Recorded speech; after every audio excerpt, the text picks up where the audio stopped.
మహబూబ్ నగర్ జిల్లాలో మరి పెద్ద ఎత్తున ఆటో డ్రైవర్లందరూ కూడా ఇక్కడ మాతో పాటు రిజర్వాయర్లు చూడడానికి కూడా అంత శ్రమ కోర్చి ఆటోలు ఎక్కించుకొని మరి పైకి వచ్చిండ్రు.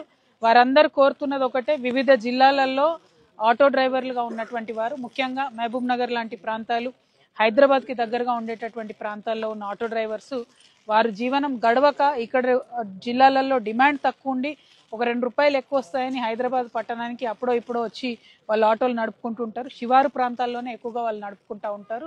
మరి మీ ప్రభుత్వం, కాంగ్రెస్ ప్రభుత్వం అటువంటి పేద ఆటో డ్రైవర్లకు ఇచ్చిన మాటలన్నీ తప్పిండ్రు. వాళ్ళంతటా వాళ్ళు కష్టపడి 2 రూపాయలు సంపాదించుకుందామంటే మీరు దాడులు చేస్తున్నారు, కేసులు పెడుతున్నారు. నేను గౌరవ ముఖ్యమంత్రి గారిని గుర్తు చేస్తా ఉన్నా, మీరు ఏదైతే ఆటో డ్రైవర్లకు 12,000 ఇస్తామన్నారో తక్షణం అది రిలీజ్ చేయండి. ట్యాక్సులు రద్దు చేస్తామన్నారు, అది రిలీజ్ చేయండి.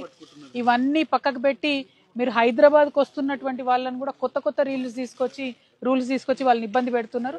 అటువంటి ఇబ్బందులు దయచేసి గురి చేయకండి. మీరు ఒకప్పుడు హైదరాబాద్ ఫ్రీ జోన్ చేయాలని మాట్లాడినారు ముఖ్యమంత్రి గారు. ఇవాళ ఆటో డ్రైవర్లకు కూడా హైదరాబాద్ నగరం అందుబాటులో లేని పరిస్థితి వచ్చింది. మహబూబ్నగర్ జిల్లా వాళ్ళకు కూడా హైదరాబాద్ అనేటటువంటిది ఫ్రీ జోన్ లేకుండా ఉన్నటువంటి పరిస్థితి వచ్చింది. కాబట్టి దీన్ని మీరు తీవ్రంగా పరిగణించాలి. మీ ట్రాన్స్పోర్ట్ కమిషనర్ గారికి మీరు తొందరగా ఆర్డర్స్ ఇవ్వండి. రూరల్ ఆటో డ్రైవర్స్ జీవనోపాధిని కాపాడండి. Thank you. జై తెలంగాణ. సారీ.